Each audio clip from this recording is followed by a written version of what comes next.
Yo, thank you guys so much for coming and joining my very first YouTube tutorial video. I really appreciate it. It's been like a dream of mine for a really long time. I have wanted to be a YouTuber since I was a little kid. I make this kind of content, so I really appreciate it. Before we jump into today's video, I just want to give you guys a quick update on a couple of things. So number one, my new sample pack / drum kit store is now live. So you can go get all of my sample packs and drum kits from my new store. It's no longer hosted on BeatStars. And on top of that, everything's gonna be 50% off until Sunday. So go get some dope kits and stuff like that, and let me know what you guys think. I really appreciate it. So next update is I'm actually moving this next Monday to Austin, Texas. So my plan is overall just to move around the US over the next year. I'm gonna be staying for Austin a couple of months, and then I'll be going to somewhere new. And I want to take you guys along with me on that journey. You'll be seeing a whole bunch of that in future videos. I would expect something probably sometime later next week, video about me moving and some music tips and stuff like that. So keep an eye out. So about today's video, what I'm going to be discussing today is arrangement and structure. So this is not really going to be all about like verses or choruses and that kind of stuff. Probably go check out another video for that kind of stuff, or I can make one later on. If you want to see that, let me know. This is more about how you can actually make your songs more interesting to listen to. How can you make them into like a storyline throughout the whole song? How can you keep it interesting, keep the switch ups going, and all that kind of stuff? I'm gonna be teaching you guys, when you should take drums out, when you should automate things so that the drop hits harder, all that kind of stuff. So if you're looking forward to that, make sure you watch the rest of this video. I really hope you guys learn a lot, and thank you so much. Let's get into it. All right, guys, so let's jump right into this. I'm here with the first beat. This is it's Alien. I came out with this one maybe a month or two ago. This is also with a melody from Soku Beats. I'll drop a link for his YouTube and everything down below. You guys should definitely go check him out. Makes some really dope melodies.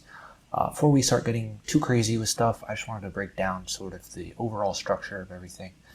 Kind of give you a little tips on that. So right here is like the intro, right? Leads into the rest of the track, and that goes then into like the chorus, and then it sort of transitions into what could be a verse. I kind of kept the structure for this one a little bit more abstract. This is like a gunna type beat, and gunna's beats, they switch up a lot, and the structure is sort of constantly changing and evolving, just keeping it fresh and interesting. That's one of his styles, so I did that with this beat, but it still has like the verse chorus structure. Yeah, I think that's pretty much it.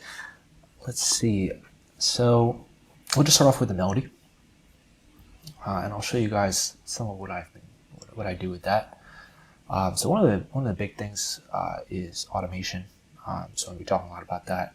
I'm just going to turn everything off actually, so you guys can kind of hear what it sounds like with no effects or anything like that. I'm just going to solo the melody.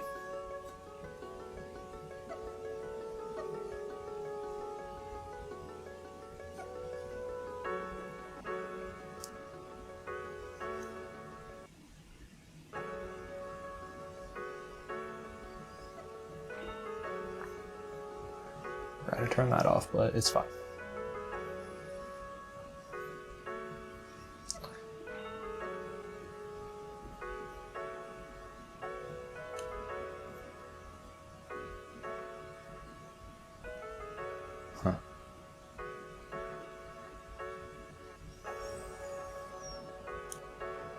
So you can kind of see just some of the effects and stuff I put on the melody. I just wanted to throw that in there. Let's see. So I say in general, especially with melodies, there's like 4 basic things that you should pay attention to. There's always more that you can add on to for that, but I like to focus on your volume, the EQ, and that's both high pass, low pass, just anything to do with EQ, and then reverb, and then also delay. Those are like the 4 things that I automate, especially on melodies, but also on drums. on pretty much every track. So of course, other things, sometimes I'll add effects and automate those and change those up or anything like that. But for the most part, those are like the main basic effects that I'll put on. So let's get a little bit closer in so we can actually see some of this. So if we look at the volume automation, I had it come in a little hotter. I wanted it to be louder in the beginning and then get a little quieter for when the drums come in, just so that it seems full in the beginning. And I think for the rest of the track, yeah, it just stays normal. Let's go to the EQ now. I'll show you guys what I did with that. So I think I just did, the low cut frequency. This is like the overall EQing that I did do to the melody itself. There's a high pass, low pass, and just a few, cuts that I took out. Now, all the bass in the beginning, once again, because I wanted it to be full, and then all of that gets cut out for when the drums come in so that it doesn't clash with the 808. And that's something I'll do a lot, especially like with the making the automation curve, just so that it comes in slowly and it comes in naturally. For a lot of this stuff, like I want to try and make sure all of it seems natural and it all flows into itself and everything transitions properly. We'll talk a little bit more about transitions and that kind of stuff in a little bit, but I wanted to go over some automation first. So let's go to, I also use this width thing. So I want it to be like right in the middle, really full right in the middle, and then get really wide, leave more room for the drums towards there. And I also added in some bits here. This is like right after the drums cut out. It's a little more harsh than I was expecting, but it's okay. And actually gets really wide out here, and that can lead us into our last effect, so I can explain why. So this is Crystallizer. This is from Echo Boy. I've been loving this plugin recently. Crystallizer, it's like a reverb delay effect, but it kind of like adds this trippy like effect. You can kind of hear it.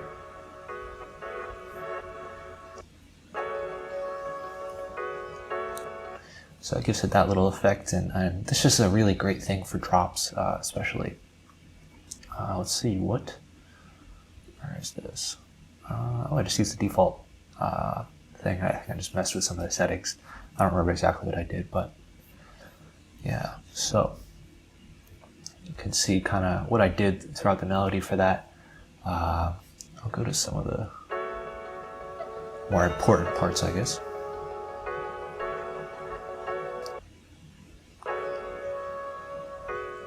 So you'll notice I do this a lot where, especially when it cuts out, like right here, right? Let's just play this. Sometimes I'll either cut it right before the drop, so like right here, or before the cut, I mean, right here, or I'll just leave it so that it kind of has like a little tail. But often on the drops, it'll be like, it'll look like this, where all of a sudden when the drums come in, or it'll go back down to 0 or a much lower percentage than it was at. And it sort of adds a abruptness to it. And you still want it to transition naturally, but an abruptness is kind of good with the drops, especially because it just makes it hit way harder when the drums come in. And then, let's see, so this is just like a nice little fade out. I added some effects in there.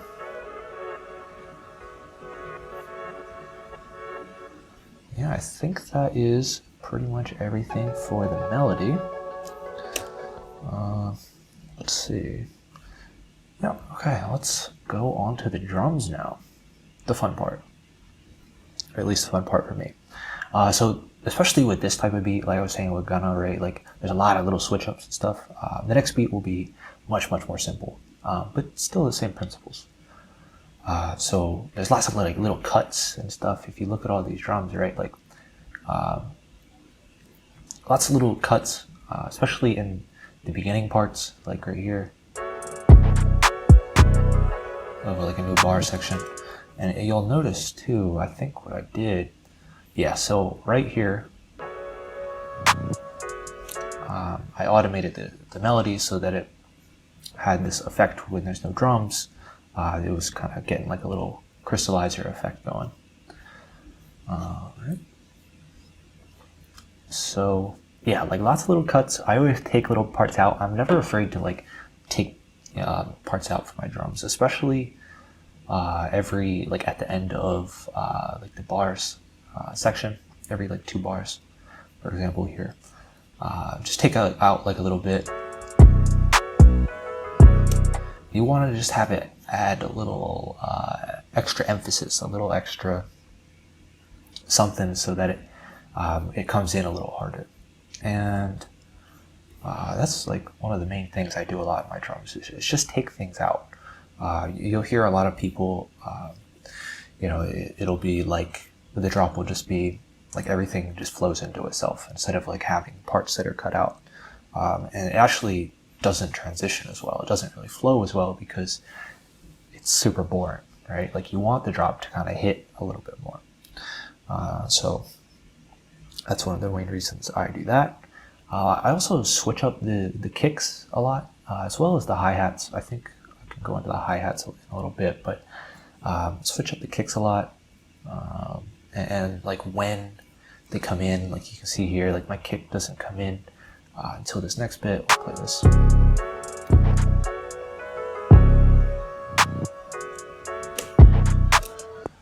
So yeah.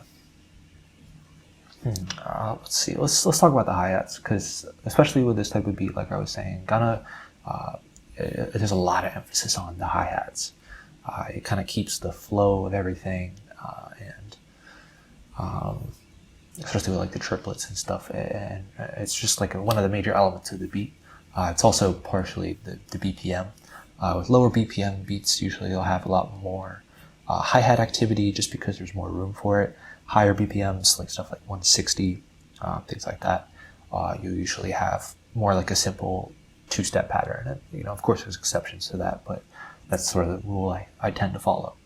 So what I did for the hi-hat is actually automated the reverb that I put on the hi-hat. Well, before we get into that, actually, let's just talk about, I also changed the pitch of the hi-hat, so it's on C# here. That's another thing too. Try you know, pitching your drums, especially if they're on key. So I think I'm in B here. Let me check the 808. Yeah, so I'm in B minor.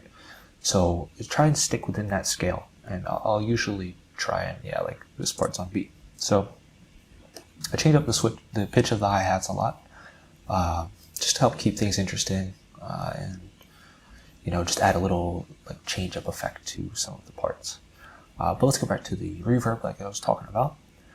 So that's what gives it that, let's solo this.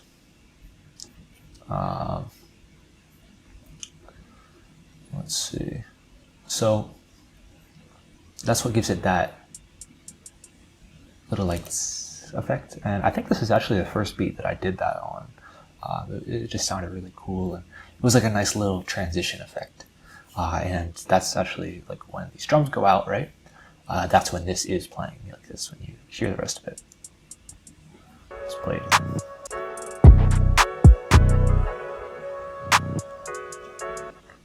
All right.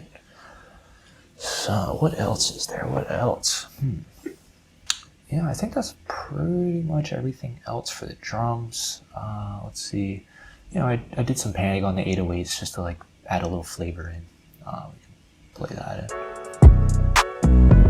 It's not something I normally do, honestly. I actually have been sticking away from panning my 808s, but I wanted to add a little effect in for the transition, just to like make it a little more interesting. Cause like here, I'll turn this off.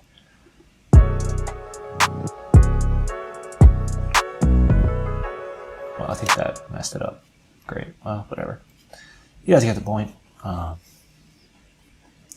Yeah. Oh, I also, for this part, once again, right? EQ, reverb, panning. That's another thing too. Actually, I should have said that. But the main things are EQ, reverb, volume, delay. So what else? I would just say in general, try to make things as smooth as you can get them, and try to have your transitions always just flow into themselves. So it should be like it's completely natural. And I'd never be afraid to take your drum sounds out. Well, one of the key things I'll always do is take out your snare and your hi-hat, especially in like these types of beats. It just adds like so much more emphasis, especially. So let's see if I can find a good example. Usually like right before a drop, it doesn't look like I did it in this beat, but right before a drop, like right here, for example, like I would take out this snare. Actually, I use a clap for the 3s and 6s. Did I do it? No, but yeah, like take out this clap, and it just adds so much more like emphasis, because it seems like something's missing, right? And then when everything comes back in, it all makes sense, I guess. I think I did that in the next beat, so I will give you an example for that then. But yeah. Yeah, I think that's pretty much it. Let's move on to the next beat. Alright guys, so we are now here with the second beat for today. This is my beat, Vortex. This is with a melody from Cymatics. Probably sure most of you know who Cymatics are, but of course I will drop a link for them down below. They have awesome free melody kits, loop packs, drum sounds, just basically everything. They're pretty cool. And sorry if you're upset that I'm using loops today. I wanted to show that you can still take a 4-bar loop like this. It's super basic. I'll give you a little preview. This part's EQ'd. Let's there we go.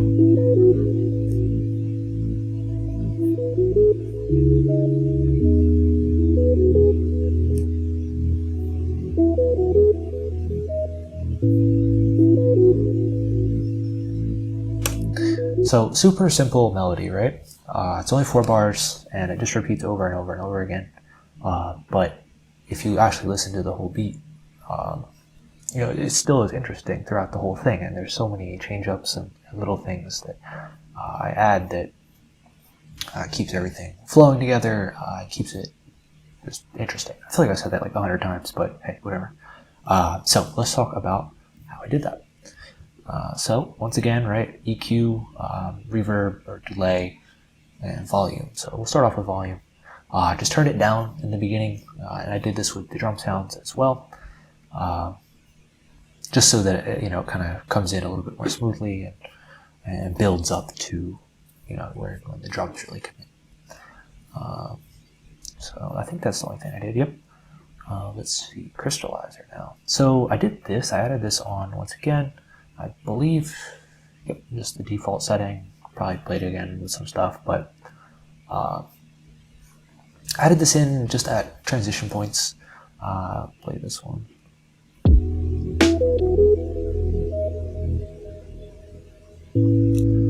So that it just adds a little spaciness to it at certain points, and a little bit of like a shimmery effect. And I like that, especially when there's these gaps. So I think this is actually another thing. Try like shifting over. So at the end of this section, this next part is actually shifted over, or what, half a bar? Yeah. So try out that. Sometimes it'll sound weird, sometimes it'll sound good, but that's a lot of this stuff is just trying out different things and seeing what you like. So that just adds a little like reverb effect in that like open area before everything comes back in. It just keeps it interesting. So what else did I do? Low cut out the lows. I actually did this in the beginning. So this melody comes with the bass. It's like that, so that's why I actually cut that part out in the beginning, just to differentiate it between this part, or the intro, and the the verse, the chorus that's right here. And I believe I didn't talk about the structure, but I'll go over that really quickly. So what do we got? Zone, please.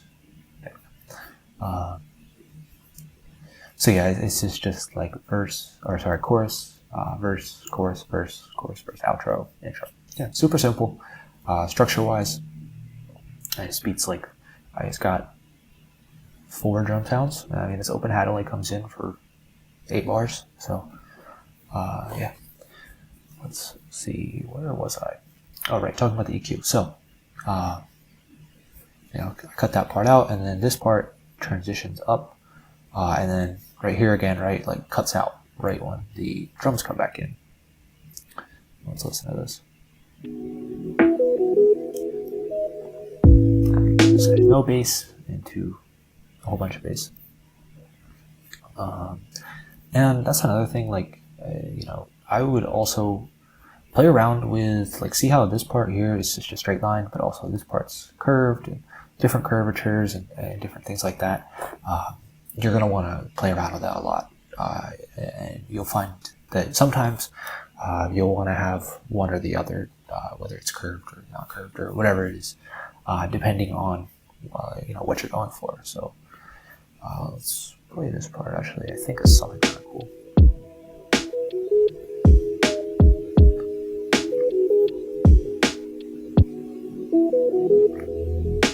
Yeah, so the bass just comes in really slowly at the end of that section. And I think that's pretty much it for that EQ. What else? Yep, so, just automated the high pass here, or the high cut, just so that it transitions a little different. What I also did was I automated the master track. And I believe, yeah, it's just this one single EQ. It's just a high cut as well. But I wanted to have it so, like, I think I put it on, yeah, so see how this one goes down much lower? I wanted it to be that the drums had the filtered effect as well, but the melody was more filtered than the drums were. And that's something I'll do a lot, where I'll automate the master, and then also automate the melody, so that, or a drum track or whatever it is, so that it's the same but also different. So that's something you guys can definitely try out. I think that's pretty much everything for that. Yeah, okay, so what did I do for the drums here? Before we get into the automation stuff for that, let's just talk about the overall chopped out parts. So here's like a really great example of that like snare effect I think I was talking about with the last beat. So you'll notice the hi-hat actually ends right before the snare would hit right here. But there's no snare, and that just adds a little extra tension before everything comes back in. Right here, right, like oops.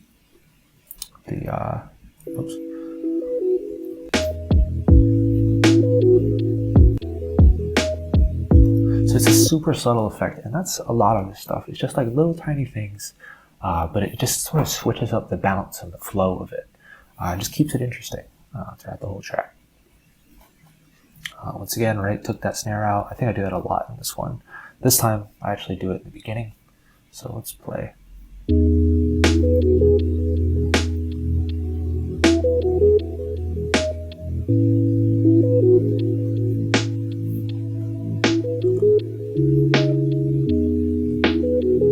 just gonna let this play out.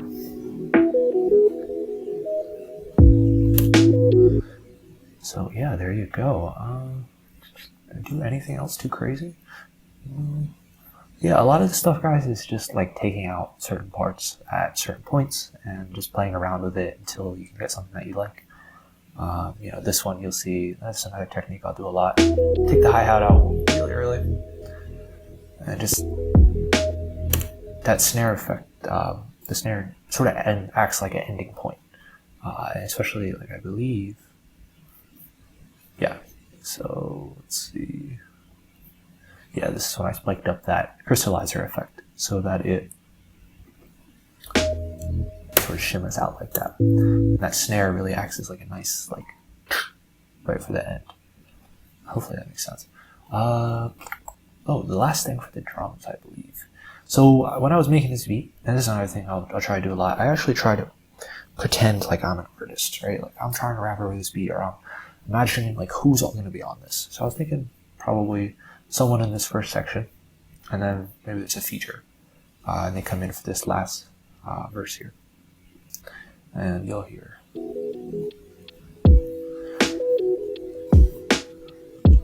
So this is way different, right? Because I actually cut out all of the bass with the drums, whereas with all the other sections, I need to switch to that. All right, so I cut out all the bass for this section, whereas all the other sections with the drums have the bass. And that just leaves a little bit more space for the drums, but also for an artist, it's maybe rapping a little faster or even singing. Like it just leaves a little something different for the artist to do over it. Maybe even it's the same artist and they just switch up their flow. So let's see. Let's play this. I also added in this little open hat just to, once again, just like switch it up a little bit, keep things interesting, but also add a little bit more bounce to the drums. Like I said, like this one's rapping faster over this. Like maybe you want a little bit more going on, just a little bit with the beat. So that's why I added that little section in. I believe that's actually pretty much everything for this one. Yeah, a lot of this stuff, guys, super simple. Like, just keep everything simple. You want to just work on making everything transition really well into itself. Drops should hit really hard, depending on the genre, of course, and be punchy, but not too much where it's like distracting. Don't be afraid to take out your drum sounds, like especially at like the middle of the 8 bars, or right before the drop, or anything like that. Especially like at those 2 points. Those are really like the big ones. I wouldn't mess around with like the quarter way through. I don't know like the words for this, but whatever. Because then it's just a little bit too busy. And you can do that sometimes, like sometimes producers will do that. I've done that sometimes, but most of the time it just ends up being a little bit too busy and actually ends up taking away from the artist. Yep, volume, EQ, reverb, delay. Those are like the main ones. Of course, there's other effects. I think I used the width shaper on that last beat. And I'll do that sometimes, but it's kind of up to you guys. So try mess around with those ones, and then maybe you'll want to automate some other effects as well. But definitely try, automating as much as you can, really. I mean, I actually would like to have gone through and automated like all of this and just do like little teeny tiny details. But it would take me hours and hours and hours. So it's just not worth it. And also it can be just too much for the artist, similar to the adding too many switch ups and stuff in. Thank you guys so much for watching this video. I really do appreciate it. If you learned something, share it with your friend. If you've got another producer friend that you think could benefit from this, please share it with them. I really do appreciate it. And I really, you guys are the best, and your support means a lot to me. Also, don't forget, 50% off all of my drum kits and sample packs, new store. Go check it out. I think you guys would like that. And yeah, I hope you guys have a fantastic rest of your day. Thanks again for watching. Peace out. Twist